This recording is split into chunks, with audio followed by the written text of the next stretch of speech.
Welcome to, after a long day, to the closing session of this really fantastic first day of our SESAM virtual annual meeting 21.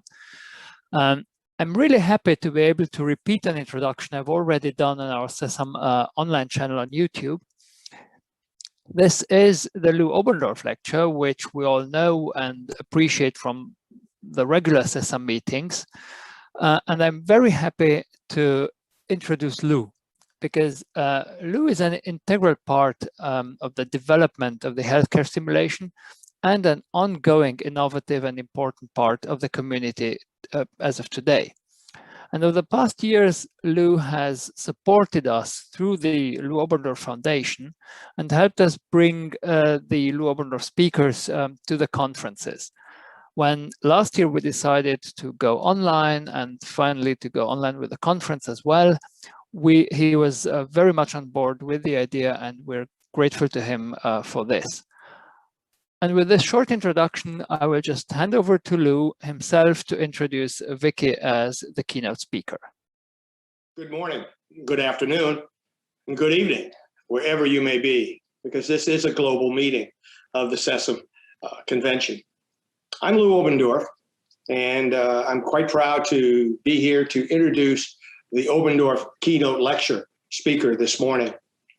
I first want to thank the executive committee of SESAM for their support and cooperation.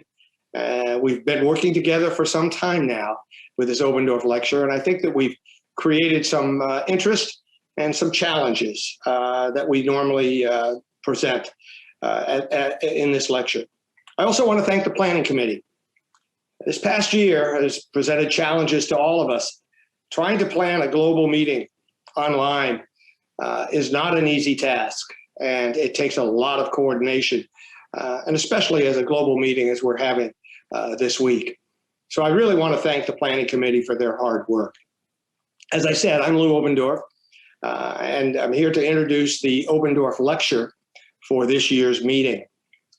In the past and from the beginning, the Oberndorf lecture has been about challenging you, the healthcare educational community, on a global basis, challenging you to take on risk, to innovate, to create new ways to use our simulation and experiential learning technology. And we've tried to produce and introduce those kinds of speakers to you in this lecture series.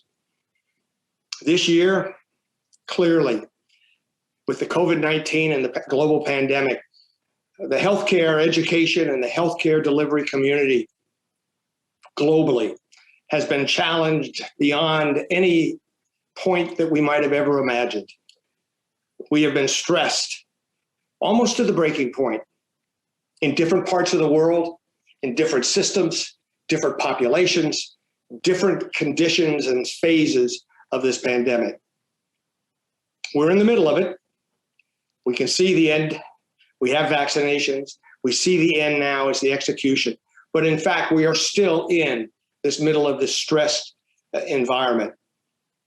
I want to congratulate you, the SESAM community, the healthcare workers, because you have answered the call. Globally, you have stepped up and you've protected societies on a global basis. I could not be more proud to be associated with this community, the healthcare community, and more particularly the healthcare education community, because you have innovated, you have created, you have taken risks, and you've had to overcome tremendous burdens and hurdles and challenges. You persevered. This year's speaker could not have been a better choice for us at this time. Dr. LeBlanc, who has spent her entire career working on studying the stress and emotional stress and the impact of emotional stress on the healthcare community, the learning community in this case. But at this particular time, she is the best speaker we could have picked. And again, I want to thank the planning committee and the executive committee for making such a wise choice. Dr. LeBlanc earned her PhD in experimental psychology from McMaster University in 2001. Prior to joining the University of Ottawa in 2015, she was the associate director and a scientist in the Wilson Center for Research and Education and an associate professor in the Faculty of Dentistry and the Department of Medicine at the University of Toronto. Dr. LeBlanc leads a program of research looking at the effects of emotion, particularly stress, on the learning, performance, and mental health of health professionals and trainees. She has authored over 60 peer-reviewed publications and regularly presents at national and international conferences. She is also has a number of national and international leadership roles, including serving as a member of the Association for Medical Education in Europe's Research Committee, an associate editor of the journal Advance in Health Sciences Education, as well as working with the Royal College of Physicians and Surgeons of Canada to advance simulation-based education. The topic this morning that Dr. LeBlanc has chosen is, do we learn better under pressure? The role of emotions in simulation-based learning, and especially in this environment and what we have been involved in for this past year. Again, I could not be more proud to have Dr. LeBlanc as the Obendorf keynote lecturer. Have a great conference. Next year, we will be together. Of that, I am absolutely sure and quite confident. So thank you. Until we can be together at our next SESAM meeting, good luck. Have a great meeting. And thank you very much. Good afternoon, everyone, from Canada, where it's morning. Thank you very much for inviting me to come talk to you about a topic that obviously is very close to my heart, but that I also feel is very important for us in simulation, which is the role of emotions in simulation-based learning. And one of the questions that I hope that we can address today is one that we often think about in the world of simulation is, do we learn better under pressure? So I don't need to tell you that emotional events are vivid. If we think back to our lives, whether our childhood, the things that we remember the most strongly, the things that have stayed with us, are usually the things that have had strong emotions that are embedded to it. And we also know that healthcare is emotional, whether or not it's that we feel anxiety about trying to manage a time-pressured, uncertain situation, anger at something that we think is an injustice with our patients, or even just sadness at an undesirable outcome or prognosis for our patients. We know that this world is a highly emotional world.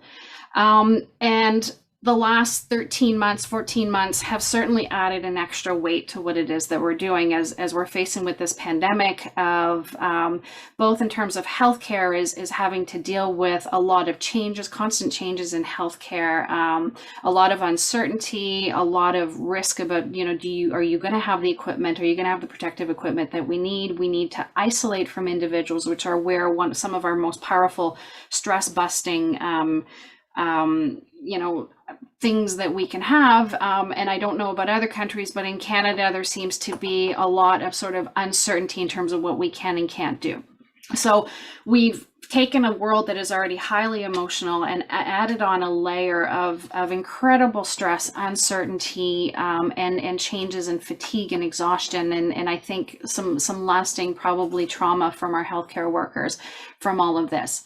And so the question that this poses for us as simulation educators is, how does this underlying emotional world that we're facing affect what's going to happen to our learners during simulation, and how do we prepare our learners for these emotional situations? We know that simulation, especially when we have the mannequin base and we do the crisis resource management, already has some stressors in it. So how do we approach this? And how do we know where our learners are coming from their emotional state to be able to guide them?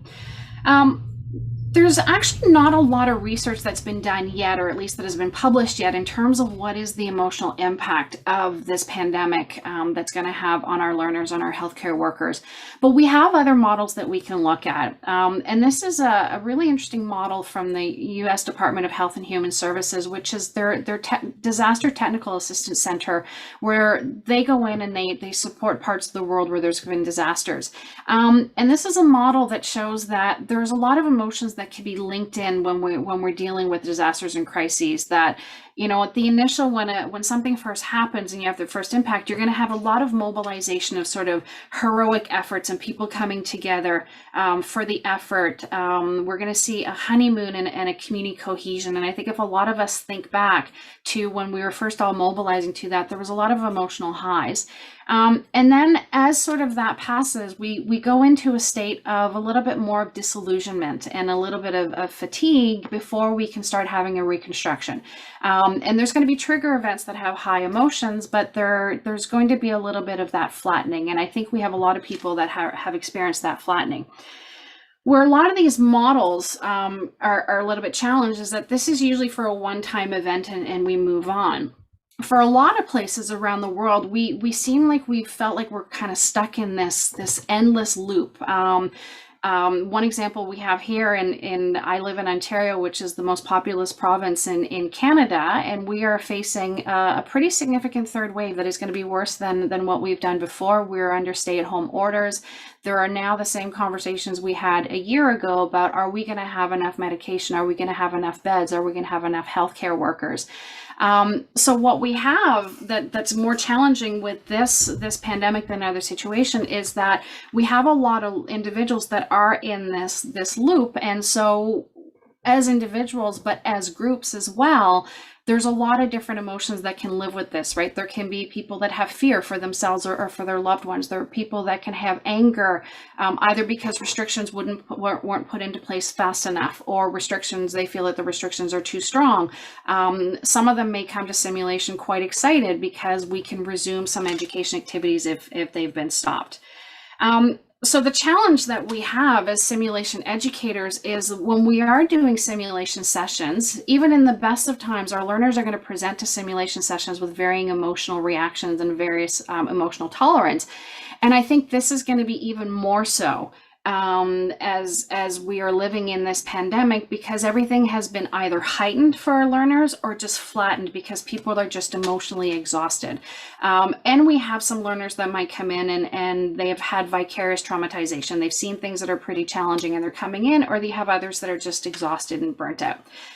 And I think this is a very important topic for us to talk about in simulation, because we know that this is an environment that can trigger emotions.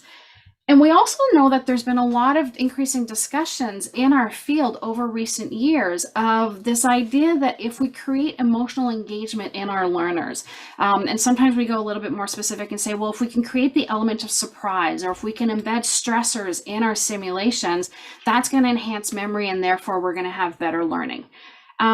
And that's what I want to talk to you for the most part today is in this presentation. I want to talk to you about the literature that looks into when we are in an emotional event, what do we take from that? How does that affect our memory? How does that affect what we pay attention to? And how does it affect sort of those different aspects that are going to be involved in learning? And then I want to talk about what are the implications for this for simulation-based education, and what are things that we can do as simulation educators now that we have that knowledge in our toolbox. I also, towards the end of my presentation, also want to talk about how we can look to simulation to help prepare our learners for emotional events. We spend a lot of time thinking about simulation for the purposes of skills and for teamwork, but I also want to make the case that we can use simulation to help people be more aware of their emotions and be able to do adaptive coping mechanism, so that that element can help prepare them for it. And to start, I'm going to come at this primarily from a neuropsychology perspective. For a long time, we tend to have this sort of uncomfortable relationship with emotions, where we prioritize cold cognitive functioning reasoning from that perspective, and we generally tend to think of emotions as things that bring in chaos, right? My emotions got carried away, or my limbic system went a little bit crazy, and so we tend to diminish and devalue emotions and try to keep them on the side.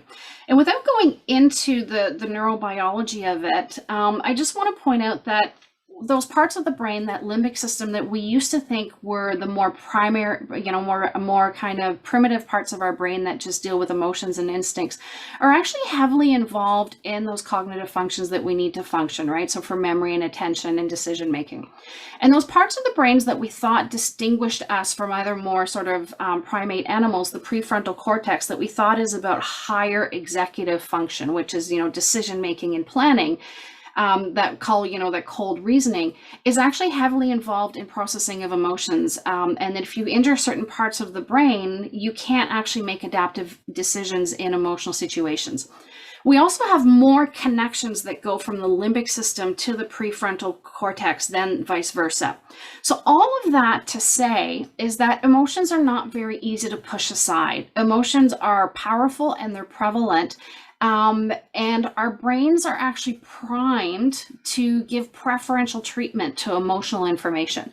And so what emotions do is they guide our ongoing cognitive processes, attention, memory, decision-making, judgments, and they guide them so that we can direct that whole machine of our cognitive thinking to direct the attention, memory, and judgment towards addressing what it is that has caused the emotion, because it's something that's important for our social or physical survival. And in psychology, what we call this is mood congruent processing, is that we tend to selectively attend to and recall information that's congruent with our emotions. And so I love these two pictures because what they show is that if I'm in a sad state or in a sad emotional state in one day, the world's going to look vastly different because I pay attention to different things and I interpret ambiguity differently than, let's say, in the bottom when I'm going to be happy.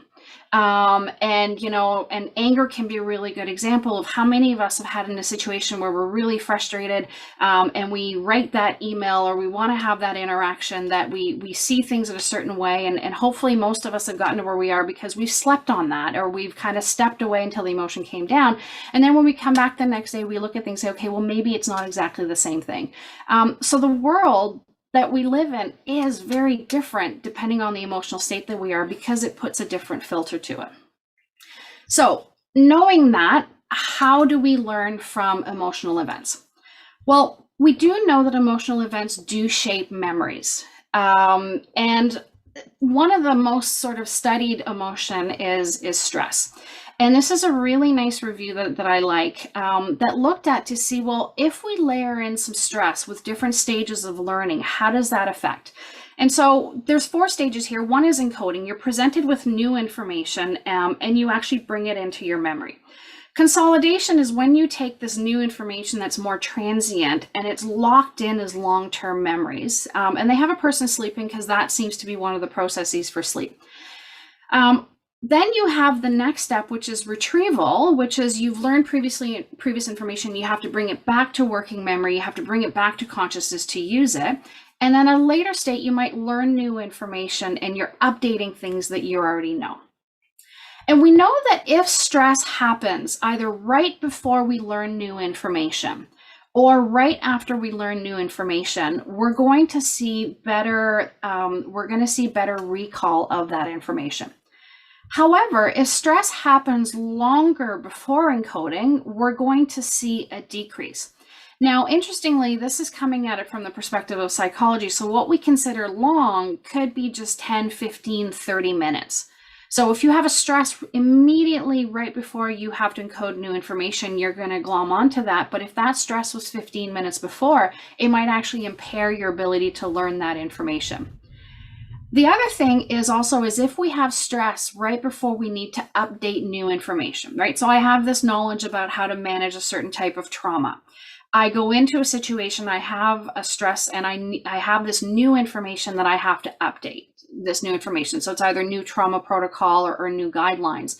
I'm going to have a harder time updating that knowledge if I have a stress right before I learn that new knowledge. So when we think about stress and memory, which we talk a lot about in simulation, it seems to be highly dependent. And we are going to have greater memory around the time of stressful encounters for emotionally arousing stimuli. But we're going to have impaired memory for information that is long after the stressful event. And I put long in quotations because long is a matter of minutes. from that perspective. So there is something to be said about that we do, that the saying that you remember more from stressful events, there is something true to that. But I think it's important to make a distinction between quantity and quality, because there's some really important biases in what we're going to remember. And so one of the things that stressful events do is they shape attention. They capture our attention and draw that attention to this. And so in doing so, we know that emotions are associated with memory narrowing effects. And this is beyond just stress. Happiness does the same thing. Is that we are going to remember information that is central to what it is that triggered that emotion in time and space conceptually at the cost of peripheral information. So here's a really interesting study that demonstrates that. This was a study that was done that they showed participants, individuals, a number of images. And one group saw an image in the accident group. They saw a pretty gruesome accident on a street. The control group saw the same picture of a street, but it was just a taxi that was driving down the street. And they controlled for everything else, and like familiarity and salience and all of that. So all of the information was the same, except you had one image that would provoke a strong negative reaction and one that was emotionally more neutral. And what they found is that the accident group had better memory for the central piece of information. They could describe that car accident in quite a bit more detail than the other group could describe the taxi. But it came at a cost of poorer memory for what was happening in the surrounding environment. And we see this also in eyewitness testimony, which is what we call weapons focusing. If you have somebody who's victim of a crime and there's a weapon such as a knife or a gun, that's going to capture the attention, and people are going to be very good at describing that weapon, but it's going to come at the cost of the perpetrator's appearance or the way that they look to be able to describe that. Similarly, if we think about that in simulation, if we create stressors that are peripheral to the clinical case that we want them to remember, they're going to remember either that intimidating staff or that distractor that we had there at the cost of the simulation. But if we make our case the stressful thing, then your attention is captured by the information that you want them to remember. The other important effect that we can see is that emotions can also be associated with incorrect reconstruction of events that are based on our expectations. Something that's a very powerful example that we have in North America is September 11th, 2001, when the planes flew into the Twin Towers in New York. If I were to ask you where you were and what you witnessed and how strong are the memories from 20 years ago, whenever I give these talks in North America, and even when I go in other parts of the world, probably the majority of people, they will remember where they heard this, and they will be able to describe quite vividly what it is that happened. And they're very strong memories. For me, it still feels like it was yesterday. And the research that was done 2 years later and 6 years later shows that almost 100% will remember exactly where they were and what they were doing the moment that they heard about the attacks. But here's the interesting piece. 73% of them incorrectly reported that they saw on television the first plane striking the towers. We didn't know that this was an attack until the second plane came in. I actually lived in New York that day, and we thought it was a commuter plane that somehow had gotten lost and crashed. And it was only after all the information started coming in that we realized what happened. And the reason is that after this so marked us, and we knew what it is that had happened, that we fill in the holes in our memories based on what we know or expect to happen. We showed this in a study with paramedics, right? It doesn't only have to be extreme situations. So this is a study that we did with paramedics in a simulated situation. And they had to care for the same clinical situation, but one we embedded some high stress factors, and the other one there was low stress. So the red bars are the high stress. And they took care of the case, but after we had them complete what we call as an ambulance call report, which is all pieces of information that were made known to them, the patient's vitals, what treatments were given. And we were able to compare that to a video of what had actually happened in the scenario. And we marked these accident call reports for omission errors, right? Forgetting information or something that had happened during the scenario. But we also marked them for commission errors, putting in information that things they didn't know or things that didn't happen. And what we found is between the two groups, there's no differences in omission errors. We don't forget information. But what we see is a greater commission errors, right? Because memory is not sort of a factual recognition of stuff. We remember some pieces of it.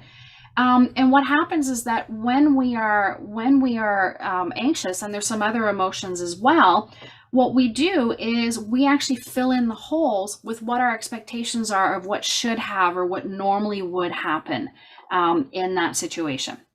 So this is to show that this concept that we have, that stress can be associated with better memory, or emotional engagement can be associated with better memory.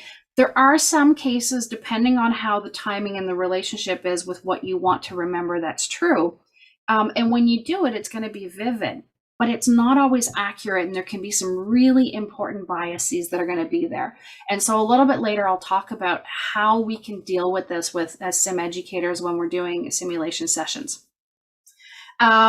When, this isn't always only happening with negative emotions. We also see this when people are happy. These inaccuracies and these biases are also there when people are going to be happy. So as educators, what we want to do when we're doing simulation is we want control over what is going to be remembered, right? So this is something that's a very important thing for us to know, is that their emotional state and what is triggering and when is triggering that emotional state could actually affect, quite importantly, what they're going to remember. But when we want to do learning, it's not only remembering events that are going to be important for learning, is we also have to be able to transfer learned solutions to new problems. We have to take what we've learned and be in a new solution and say, aha, this is what's happening. I can apply the solution that I knew before and be able to apply it to that situation. And we know that emotions can actually impact that as well. Emotions are actually going to influence the manner in which individuals see and act on their world. So one example that was done is a study that was done by Gasper, and they gave individuals a problem-solving task. And what they would do is that they would present them with their series of letters. And then what they would do is they would train them in the strategy to figure out what was the word that was embedded in these letters. Right, so this is an example of a strategy where every other letter, you put that together and that's going to form a word. And what they did is that they trained people and they gave them practice until people were pretty mastered this and they could do it really well. In the second phase, they did this, but they presented that they had to change strategy. And the new strategy was even a more simpler one, is that there was a word embedded in the middle of all of the letters. And what they wanted to see is how fast people would adapt to the new problem-solving strategy, or would they persevere with the previous one, which was looking at every other word, and it creates something that we call a pseudo word. Grammatically, this is correct in the English language, but it's not a word. But the interesting thing is that they actually did, between phase 1 and 2, they did emotional manipulation, that they half of them, they induced them in a happy mood. Half of them, they induced them in a negative mood. And what they found is that those participants that had been in a positive mood were more likely to switch to the new strategy, whereas those that were in the negative mood were more likely to persevere and to continue trying a solution that didn't work. So if we think about that from a clinical situation, oftentimes what we need in clinical situations is we see these cases of perseverance with trying to solve a problem with the same way, but we want people to be able to look at sort of novel and creative ways. And so that this tells us when we're in a negative state, we're going to keep trying the same solution, even if that solution is not the best way to do it. So if we put this generally together, what we know, and I could spend hours giving examples, really fun examples about the effect of emotions on cognition, but generally what we know is that negative emotions, stress, anxiety, do lead to increased memory consolidation, right? Which is turning memories into long-term memories of information that is going to be linked with a stressor, but it is prone to very important biases.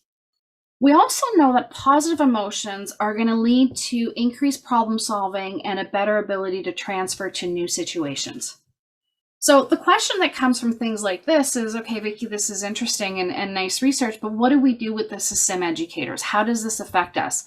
If we put these emotions, we create situations where our learners are going to be happy, we create situations where our learners are going to be stressed, are they going to be learning better from these simulation sessions? There's been a couple of studies that's been done. There's one study by De Maria that found that, if you looked at how people did for a mega code performance 6 months after a stressful simulation scenario, they did better. And so this could be one example to say, okay, here's a way that this can show. But if you look at other research, so one of my colleagues, Chris Fraser, what she looked at is when you gave an OSCE, so an objective structured clinical exam, of a toxin ingestion case 3 months after a stressful scenario, that group actually did worse. So those two studies found complete opposite results. Another study that was done by a colleague here in Ottawa, Megan McConnell, what she found is that when you presented people new information and you asked them to recall it later, what she found is that regardless if you did a positive or a negative mood induction, learning was worse than if you did, than if it was neutral. So this is sort of the state of the field that we're in right now, is that in some cases it seems to help, in some cases it seems to harm, and in some cases, regardless of the emotions, they tend to be bad. And so an easy solution can be to say, okay, well, there you go. Emotions are actually tricky, they're risky, we need to stay away from them.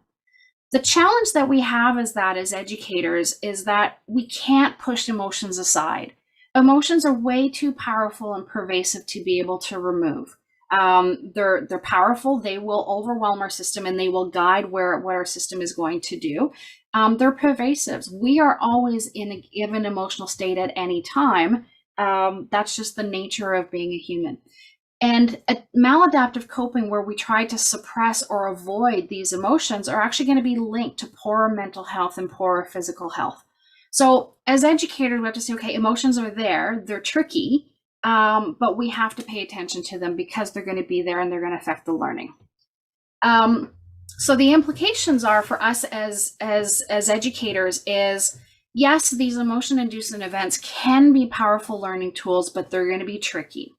So the safest bet that we can do is, if it's not part of your objectives, and I'll talk about that later, you want to be very wary of explicitly manipulating the emotions of the learners. One is they're not always going to target the experience, or they're not always going to experience the target emotion. You could be trying to trigger something where they're going to be feeling happy, but it reminds them of something in their past that they're nostalgic for and they're feeling sad. You could be trying to do something where they're going to feel some anxiety, but for some reason they have a defensive reaction. They think you're trying to trick them and they get angry, right? So it's very hard to be able to predict the emotions of others. And the other thing that we have to think about is, given this pandemic, we have, I put high emotional baseline. I think we have a very variable emotional baseline. Some of our learners are going to be flat and tired and exhausted. Others are going to still have strong emotions, and they're going to come in and they might sort of have some anger. They might have some anxiety. They might be kind of veering towards levels of anxiety that go into the clinical realm, right? So I think now more than ever, we have to be very careful with our learners about trying to use emotion as a learning tool. That said, we know that emotions are likely going to occur in simulation. That's one of the things that we try to simulate for learning are going to be emotional. So what can we do? Well, if there's going to be emotions, one of the things we need to do is link whatever's going to trigger the emotion with what the information has to be learned. And link it in time, in space, and in concept, because that means that if it's the case that I have and something about the case that engages me emotionally, that's going to capture my attention, it's going to capture my memory, and so everything's going in the same direction. Be careful about things that you might put in where they have to perform in front of a group, or they have to perform in front of a staff, or there's a distraction that we're putting in that is not really part of our learning objectives, but we want to put in that emotion. Be really careful about that, because that's going to take the emotion away, and they're going to remember that thing that triggered the emotion and not what you actually want them to remember. The other thing is, we need to remember that a lot of the learning, when we're talking about mannequin-based simulation, happens in the debriefing. This is where we identify the performance gaps. This is where we try to find out what their frames are. This is where we get them to analyze, to try to come up with solutions, generalize them, and be able to bring them forward. And so this is where a lot of that problem solving is happening. And I think that's why more than ever, diffusing those strong emotions before we go into the analysis stage is important. So in Canada, we use the Pearls framework quite a bit. I believe the Diamond frameworks and a few others also talk about emotions, but that phase of saying, okay, how does everybody feel about that? How is this going? This might be more important than ever, and we might actually need to give it a little bit more time knowing that we have learners that are coming in a little bit sort of emotionally hot or affected by what's happening with the pandemic. And we can, and then there's the normalization and sort of leaving space for that. The other thing we need to do is we need to reinforce the key learning information. Right, so that summary phase, that sometimes taking a teacher-centric perspective of they've given solutions, but let's get them to remember and sort of reinforce what it is that they need to take away from that is going to be really key. Be wary of them leaving with any ambiguity, because their emotional state is going to influence how they influence that ambiguity. And we probably need to start thinking about supporting documentation and follow-up. And that could be if you're using a whiteboard and you're writing sort of a protocol or different ways people could approach our solutions, invite your learners to take a picture of it and then to review it at a later point when they're not feeling as strong. If you have documentations, links of information that they can follow up, or a week later you can send them and say, hey, remember we talked about this, here's some important reminders and reinforcements of what it is that we have. That's going to help the learning component and make sure that they're remembering the information that you want them to remember. Changing directions a little bit now, there's things that we can do during the learning that is how we can do it, but I think we all recognize that when we are doing simulations, as much as we like to think that we have a little bit sort of an aseptic situation, what happens at sim is staying in sim, and we have a privileged space oftentimes with our learners.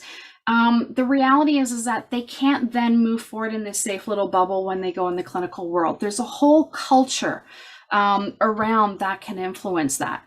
And so what we're doing during simulation is our learners are not only just learning the knowledge and the behaviors and the skills and the team building, which is stuff that we do as well, but this is where there's actually some pretty important social networking, right? How do you negotiate hierarchy? How do you negotiate leadership and followership? How do you have different professions working together? How do you create those bonds where you're going to work together as a team later? We also is a situation where we can influence what are the norms that we have around our identity as healthcare workers, what our values, and especially around our emotional experiences and manifestations. So these emotions that our learners are coming in are going to be interpreted in the light of the culture and the structure they have. One example that we use a lot in Canada is we have two prominent cultures, is we have the Francophone culture and the Anglophone. The Francophone is Latin-based, highly emotional, expressive of emotions and things like that. Our English population tends to be more Anglo-Saxon, reserved, and sort of you don't show the emotions as much. And in Ottawa, we have those two cultures living very closely together. And we have two hospitals. One is known as more Francophone, more Anglophone, and the way you interact is going to be very different. And you can almost see it from those perspectives. And that's within the same city, within the same country of people that are bilingual. So this is also going to translate further. And so what these cultures do is that they are defining for our learners what should be felt or expressed by the learners or educators, and what emotional experiences are encouraged or discouraged.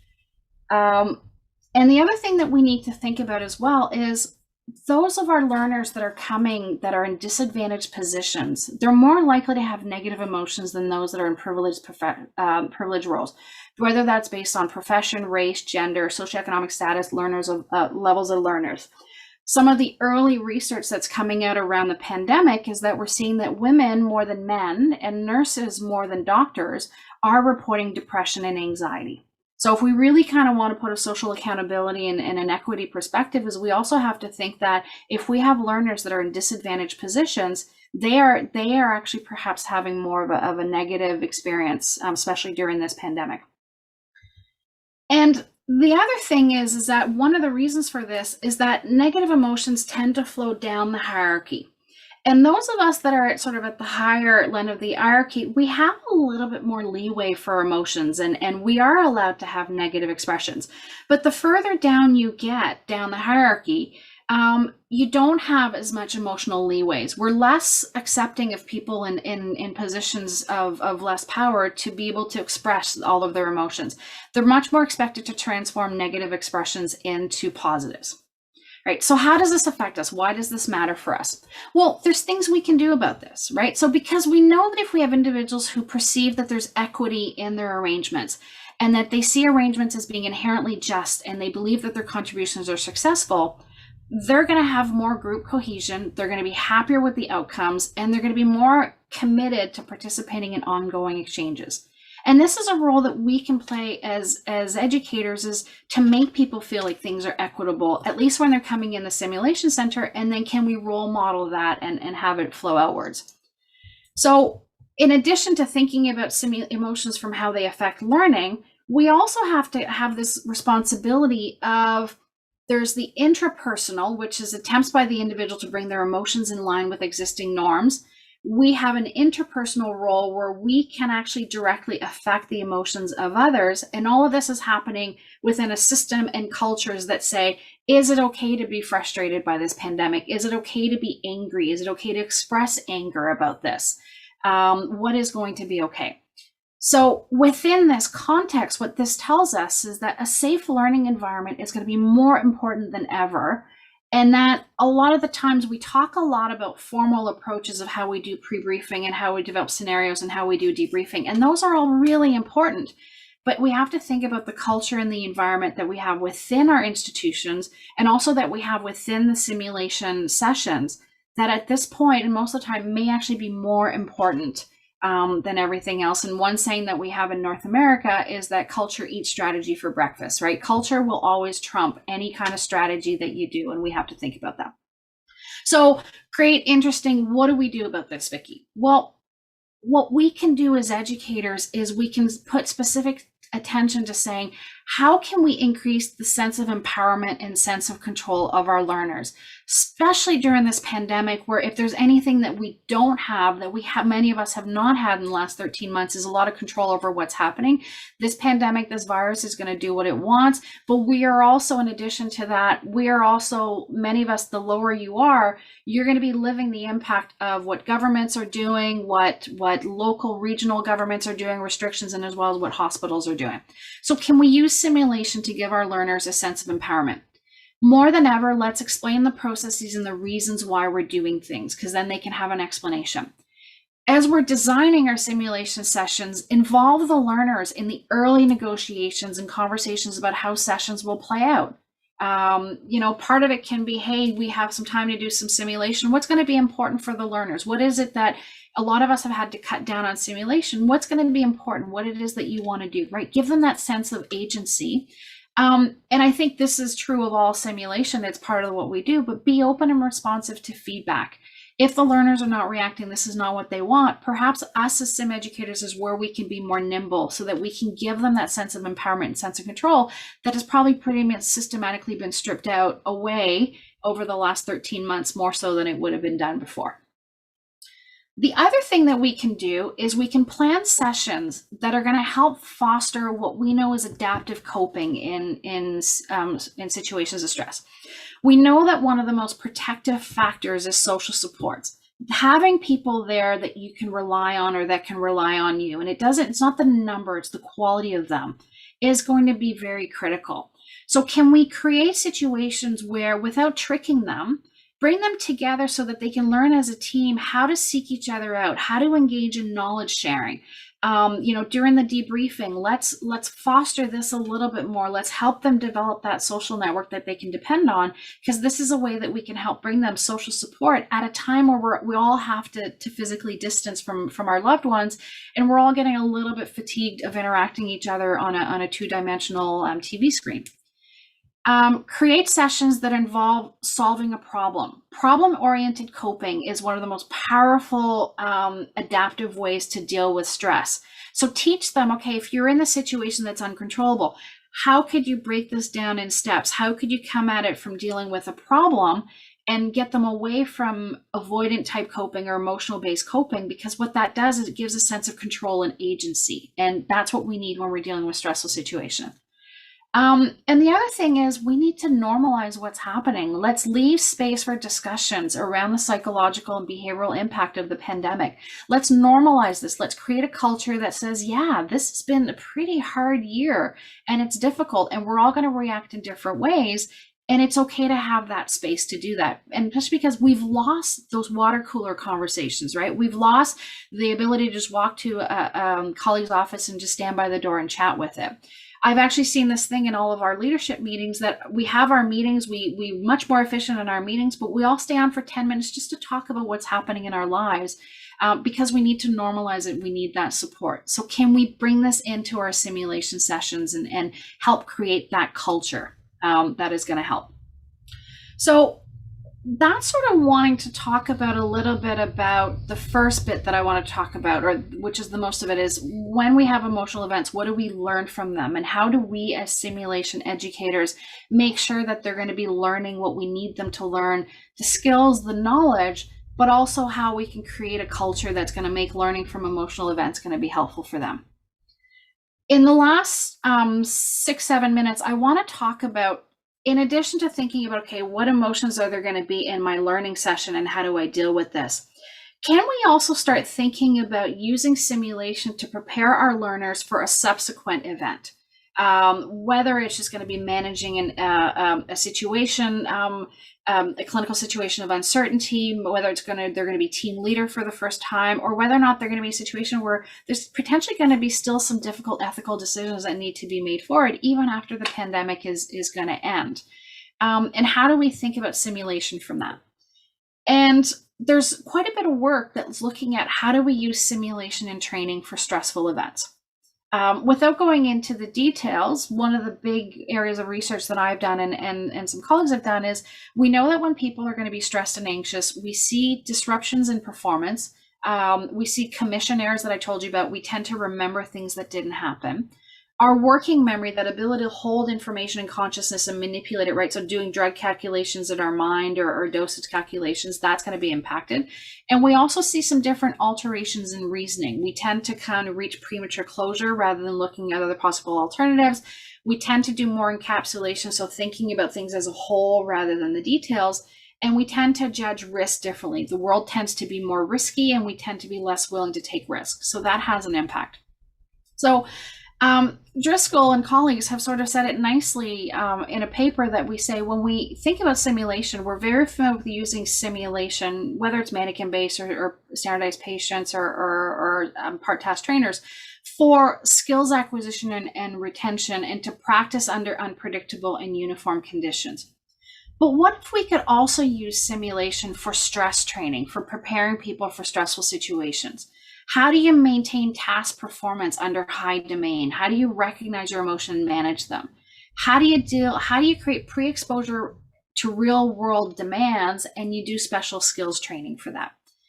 And so I think this is something that we can use simulation much more explicitly and deliberately to do. And there's different ways to do it. And there's skills-based, which we are probably all more familiar with. And so one skills-based is the idea of overlearning. Right? A lot of what we do is we train our learners. Either we have a simple session and they train for however amount of time we have, or we train them for competency. And the problem with that, though, is that if you've only learned something to be competent, then you're stressed. You're gonna forget a lot of things, and you're not gonna have that muscle memory. So the concept of overlearning, so that you keep practicing beyond the level of proficiency. You've set your mastery level, you've set your competency level a certain level. Well, get them to keep practicing until it becomes a habit. This is something that we see a lot happening in the sports, whether it's people in sports or music, whatever people have to do performance. We hear a lot about the idea of muscle memory, that you have people that can dance, even though they have high stress levels. You have people that can play the most beautiful piano concerto, even though they have that anxiety, because they have the muscle memory. And what it does is, once something becomes a habit, it requires less conscious thought, so that if you are stressed and thinking about things, this task is more automatic and you can do it, right? So if it's about intubating or it's doing a complex procedure, do it so that you almost don't even have to think about it anymore, and it's going to be more resistant to stress. The trick about this is only going to work if you can do the same thing every time. If you have something that needs to be modified to different situations, habits can actually get us in trouble because we tend to rely more on habits. So it's going to be work for certain skills. The other one that we're familiar with, again, is sort of the team training. Is we foster the development of shared mental models of situations and team members' roles. So we do a lot of that in leadership, resource allocation, followership, communication. And these are all really good, and we know that they're going to work. But one of the things that we see is when a lot of these skills fall apart is when we're stressed. So if I'm in a situation where I'm really stressed and I know that as a leader, I'm supposed to delegate tasks and I'm supposed to keep an overarching view, but I'm stressed and I'm anxious, so I'm going to get that tunnel view. So cognitively, I can know all the stuff I'm supposed to do, but I might sit there and say that goes all out of the window because that blinders came in and the narrowing view. So we can emphasize team training by also teaching them how to recognize and manage their emotions before they overwhelm in cases where they're maladaptive. And so this is where we look at the idea of stress management interventions. And we're coming at it from the perspective of talking about emotional regulation. And there are maladaptive and adaptive ways of deal with emotional regulation. And a lot of what we learn in healthcare and a lot of what we learn in our lives is the idea of suppression, right? You kind of push them aside, detach concern. If you feel too strongly, you're not being objective. And so a lot of us have learned to just suppress them. We have an emotional reaction and we just kind of try to put a lid on it and try to put it aside. That's actually maladaptive because it's still sitting there simmering and it's still taking some of our resources. A different one is to do a cognitive reappraisal, which is you decrease or increase the associations of a stimulus by you change the meaning or self-relevance. A really powerful thing once that when I worked with the paramedics told me, and I said, how do you deal with the fact that you've picked up a patient that's very injured and you have to bring a care? And it's like, well, if I tell myself that I am the last line of defense and it's up to me to save this person, it becomes overwhelming and I can't deal with it. What I do is tell myself that there's a good chance that this person is probably already dead or probably along those lines. And my role, my responsibility is not to save this person, but just to give the best care that I can until they get to the hospital so that I can give them maybe a chance. It's morbid and it's a subtle way of changing, but they've changed the demands that they've placed on them. And that what we know is that cognitive reappraisal is going to be much better at regulating our emotions. And that there's some research that has shown that when you have people do cognitive reappraisal rather than suppression in a stressful situation, they're going to remember better information from it. So how do you teach these emotional regulation ways? There's a really neat approach that has been done in other fields, and a few of us are looking to bring it in our field, and it's the idea of stress inoculation training. And what this does is that you train effective coping skills. So you teach people what their stress responses are. You teach them effective coping skills that include relaxation, so square breathing or kind of slow breathing to get the arousal down. And then you teach them to do the cognitive of just, okay, change the meaning, or you do the self-talk and that. And then you expose them to gradual levels of stress where what they do is they focus on recognizing their stress response and implementing those skills. A little bit the idea of sort of systematic desensitization. And it's been really effective in other fields. And so this is some of the work that we're looking to see, can we do this? So the implication for this is, can we also use simulation to prepare for stressful events by supplementing our skills-based training with stress management approaches that we know? So to wrap up, what I've hoped I've convinced you today is that I don't need to convince you that healthcare is emotional, and particularly in the last 13 months, and that we know that in addition to this, simulation and training is going to be stressful. And so what I wanted to talk about today was, from these emotional events, how we know that the emotional events that the emotional states that people have in these events is going to impact what they remember and what they learn from it. And we need to think about that as educators. But it's also, we can also look at simulation of how do we give people those emotional management and those skills to be able to prepare for the emotional events that they're gonna do. And so the take-home messages, if nothing else, the take-home messages that I hope that I've convinced you about is, we know that emotions are going to happen, and when they're likely to occur, how do we do this, right? So again, a reminder, let's link those emotions in time, space, and concept with that information that we need them to remember. Once we've done that and we go into doing our debriefing or we go into the feedback, it's very important to diffuse those strong emotions before engaging in the analysis stage. And so we need to leave space, particularly these days, for meaningful and respectful conversations around emotions, and let's normalize them. They happen, they can have an impact. Let's recognize them, say, yeah, they do happen. How do we manage them? How do we still do the work that we need to do when they're going to be there, rather than saying we just need to learn how to control them? The third is reinforce your key learning information. Be wary of ambiguity, do follow-ups, find out ways that they can walk away with that information and what is to be learned, and that they can revisit it at a different stage, and that's going to make the learning stick. In addition to skills-based, let's think about how we can use simulation for training and adaptive emotional regulation strategies. I've talked about reappraisal. Mindfulness is also a very important way of just recognizing when we're stressed and then what we can do about it.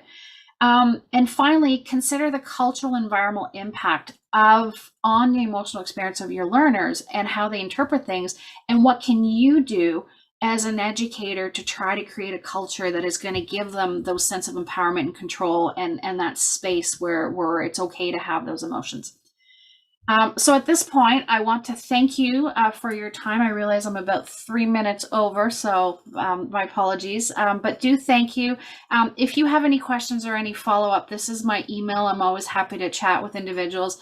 If you're interested in sort of looking a little bit more deeply into some of this is just 4 examples of papers that I and my colleagues have written on this topic. There's a lot more. If you're interested, you can email me and I'll probably send you a list of about 200 papers. So there's certainly a lot. And I also want to acknowledge, and in giving these talks, I spend a lot of time talking to my colleagues to say what resonates, what is it that you would want. And particularly in Boulder are the 3 individuals that I've chatted for this talk to say, okay, how do I make this one relevant? So if it was relevant and it resonated, these are the individuals to thank as well. If it didn't, it's because I'm too stubborn or I didn't pay attention and I didn't listen well enough. But the parts that resonated is due to a thank you for them. So thank you very much for your attention. At this point, I'm going to stop sharing, and hopefully we can have a conversation and some questions about the topic. Vicki, thank you so much. That was an absolutely fantastic talk, and has generated some interesting chat on the platform, but also I've got a few questions on Twitter as well. And I'm just gonna we'll sort of make our way through, but I'm just gonna take the prerogative that I have as moderator and ask a question that has been on the tip of my mind since you've been talking, which is, you know, I often find myself a bit blindsided by my learners' emotional reactions. Like sometimes it just never crosses my mind that they'll have the kind of reaction that they have, the kind of emotional reaction. And I'm just wondering, do you have any kind of, well, one, is there any sort of literature for helping to identify the kind of potential range of emotional reactions that different kinds of environment can cause in people? I assume that's something that's pretty difficult to find out, but also what kind of tips do you have for us as simulation educators to just prepare ourselves for what that range might look like and not be kind of thrown off by it, but be able to sort of capitalize on it and you know, use it for learning as in some of the ways that you've articulated?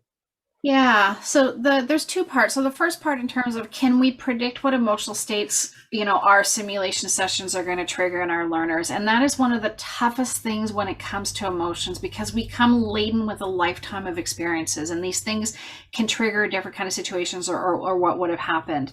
You know, and there's a reason why the most studied emotion is stress. It's because it's the one we feel more kind of viscerally, but it's also one of the easiest to manipulate. We know that stress is created in a situation of pressure with uncertainty, and there's a potential threat to a goal that we have. It is remarkably hard to study positive emotions, right? So it's not that we haven't studied them because we don't think they're interesting, but to try to trigger happiness in someone, you can just as easily trigger distress or sadness or nostalgia. So it's really hard to predict it. One of the things that we can do as educators, and if we have a safe environment, is we can do that check-in with them ahead of time, right? How's everybody doing today? And if somebody's like, you know what, I had a really rough night, and, you know, I lost a patient, or I had this situation, or I got yelled at by a staff, and I'm kind of feeling a little wobbly today. Can we make simulation be a safe environment for that? So it's not that we're going to go easier on them, right? We still have a responsibility that they have to learn what they need to learn. But if we know how they're doing, we might see it coming, or we might say, okay, just try your best, and that's really tough. in the aviation, they do that a little bit when they do sort of crew resource training. That one of the practices is you have a pilot and a co-pilot, just like they might talk about the weather and how it impacted. They might also talk about, I didn't sleep well last night, or I'm having this, I'm having that. So creating a culture where, just like the weather can affect what we're doing, the emotional state we're in can affect it. And if we can create a safe environment for that, we can know where they're coming from. We might have a better idea. That's really helpful. Oh, sorry. Yeah, the second part is, what do we do about it, right? Because we're not always going to be able to. Our learners are going to have strong emotions. I think what we need to do, first of all, is we need to become comfortable with it, because part of it is our discomfort. Somebody's crying in front of me, somebody's feeling angry, and I'm feeling defensive. And I think we have to learn that we don't have to kind of fix everything, but I think we have to develop sort of a humbleness and get over our and I have it too, of a little bit of a fear of the emotion. How do I deal with this, and how do I make sure it doesn't derail it? But a lot of it can just be like, wow, like we can have all sorts of different kind of reactions and stuff. If it's a strong reaction, again, what we've learned in debriefing, right? Recognize it, name it, try to find out what the frame is if you have a safe environment, and then try to use the group to generate answers and how you could deal that. Okay, has anybody else ever had this happen? Like, I've had this happen, right? We can be vulnerable and say, I've had this happen. How do we deal it when we're in that situation? So the whole thing we have about identifying performance gaps in the frames and closing those gaps, we can also do it from an emotion perspective as well. Thank you. That's really helpful. I just want to pick up on the stress sort of as a trigger, and as you were talking about, stress is one of the most sort of studied kind of responses, and there's quite a few questions that have come in about stress. So one is from Twitter. So Guillaume Aligné mentioned on Twitter, I believe that a right dose of pressure is required, linked to sort of learner experience when we're thinking about sim. And this notion that you kind of talk about of when we're sort of a few people kind of pose questions around titrating the levels of intensity for different learners, and I think there's a lot of interest in that in the sim community. How do we tailor the simulation experience so that it hits that sweet spot for our learners? The porridge needs to be just right? It needs to, if it's too hot, then they're not able to learn. If it's too cold, they're not able to learn. And a little bit of pressure really helps, and we see that, I think, as you were saying in the literature. So thoughts on that? As a concept, theoretically, absolutely, right? And so the idea, when we talk about it in the stress world, we divide it into what's called challenge and threat. And if you can get them in the challenge perspective, as there's something that's potentially threatening a goal, they have to mobilize energy, both physiological, psychological, to deal with something. When we have that challenge, or what we call eustress, you see increases in performance. And what we want to avoid is the idea of distress, where you don't have the resources to meet the situation. You have the whole different physiological systems that come in, and you have cortisol that comes in, and you do worse. I think the trick that we have to do is, and I think a lot of us tend to think about it as being sort of an inverted, the Yerkes-Dodson inverted law of too little, you don't do well. Ideally, you do, and then too much, you do too little. That's actually not, there's some problems with that, because it doesn't seem to be that inverted. It seems to be more catastrophic. As soon as you switch over and you have that cortisol response, your HPA system comes in, you've gone too far. And so the question is, how do you create that challenge, right? So for me, for example, I do my best work, my best writing at that moment where I think I'm not going to have enough time to meet a deadline. I am amazing at the work that I do at that point, right? And I get it. It's not healthy. I shouldn't do it, but I do that. The challenge is for us as educators is, where do we find the right level? And it's going to be tricky, because you want to do that. And so you might actually get it that it's, if somebody's coming in and they're feeling a little bit frazzled and they're at that perspective, and you do this and you've pushed them into that distress point, they're not going to learn from that situation. And so I would say do it, but be very careful, because you don't want them to come and be bored and not be challenged. So you do want them to have the engagement. So I would say it's tricky. We can try it and we can do it, but be prepared that you may have gone too far or not far enough for some learners, and be ready to kind of manage that and deal with it and address it. The other one is, if you are going to do that, make sure that whatever it is that you're doing, that pressure valve that you're turning on, link it to what it is that you want them to remember. Don't create the stress by having an intimidating staff or a family member that comes in and challenge them and stuff if it's peripheral to what they need to learn, right? Of course, if they need to learn how to manage a family, then you can do that. But if they need to learn something about the clinical situation, embed whatever emotions you have with that, because that's going to capture their attention and it's going to influence their memory, and they're going to remember things that are going to link to that in space, time, and memory. So I would say, I know we do it. Be careful. It's tricky. It could backfire on you, but link it with it. And we know a little bit more about stress, but if we try to go with happiness or sadness or anger, that could completely backfire on us. So we could actually be triggering the different, complete opposite emotion that we want to. Yeah, really helpful. I really, for me, that really resonates, this idea of linking them to the learning that you want to happen, because of course that also makes the entire experience more genuine and authentic in terms of their experience. And it helps them sort of make those connections, as you say. Just building on that question a little bit, in case you have a moment to go into a little bit more depth. So Médéric Descoings writes the question of the origin of stress for learners. So Médéric wants to know the neuroscientific theoretical approach of Peter McEwen and Friston places uncertainty at the center of stress, or as the origin of stress.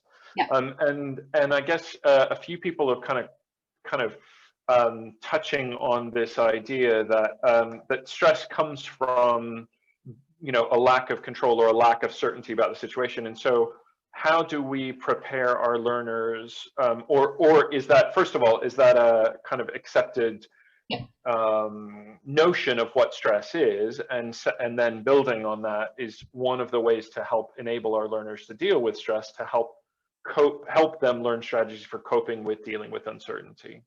Yeah. So stress, especially if we're thinking about acute stress, chronic is a little bit the same. It just manifests a little bit different. So stress is that we're placed in a situation where there's something that's important for us, right? It's an important goal, because if we don't care, we're not going to be affected. So it's an important goal, and there's something that potentially threatens that important goal. But there's the sense of either it's unpredictable or we don't feel like we have control over the situation. We don't know what the outcome is going to be, right? So there is that uncertainty, that lack of control. The second part, so yes, that I agree. And then the second part is how do you support that, right? Or how do you train them?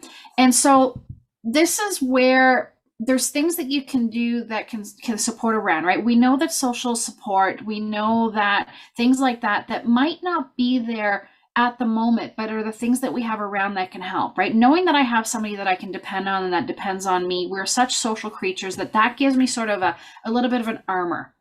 In the moment, we also know that the techniques that we know are going to work is, mindfulness, being aware of what our stress responses and how they affect.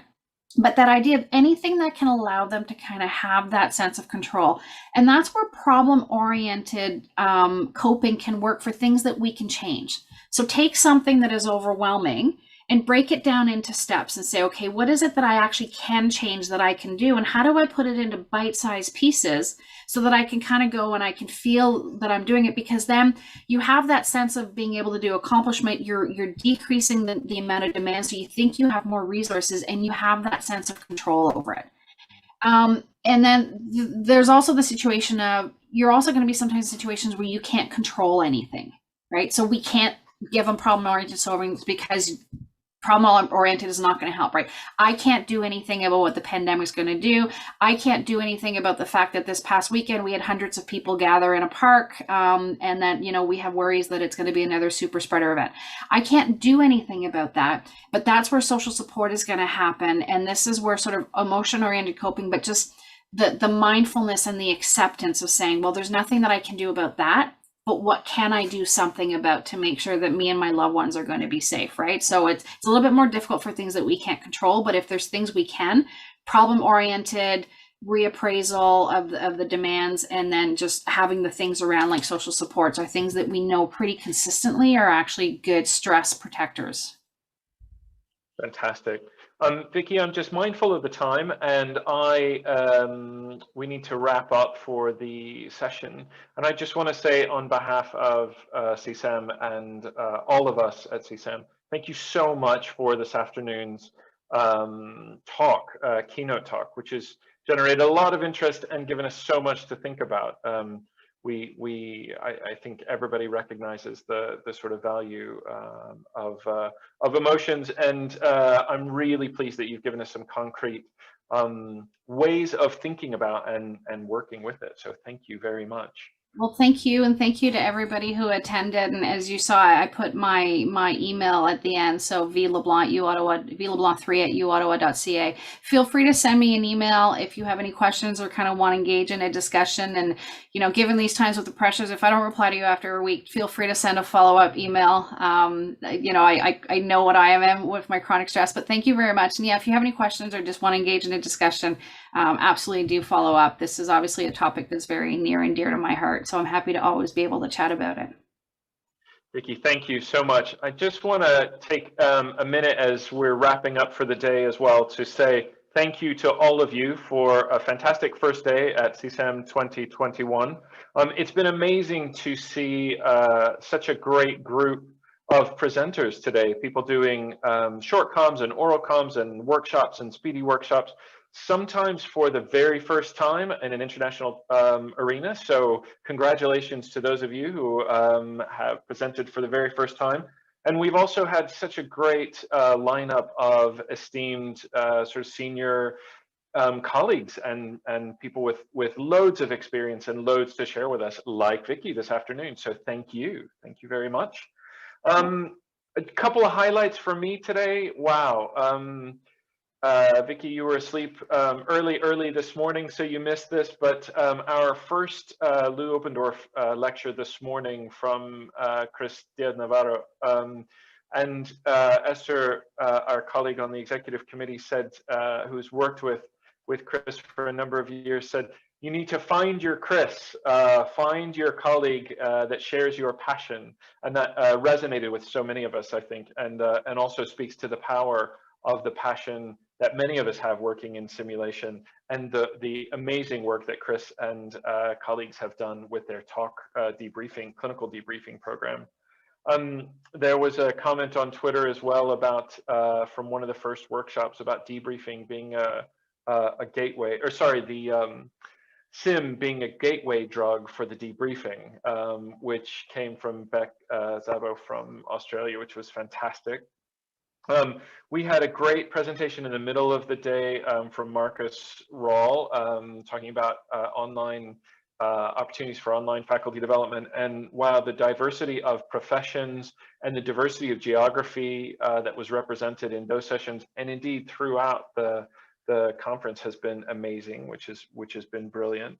I just want to say there's a first time attendees session right after this session. So at 1:45, we will be in Zoom again, but you can access it from the platform. Mark and Francisco will be along, our president and vice president will be along there to welcome you if this has been your first time. And if it's not your first time, you're also welcome. Find a beverage of your choice and join us there for our virtual welcome. And a reminder to everyone about our keynote tomorrow morning.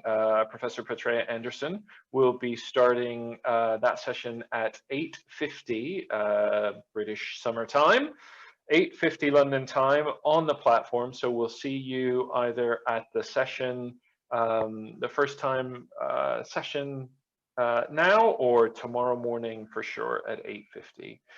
Thank you, Vicky, again, and thank you to everyone, and have a good evening.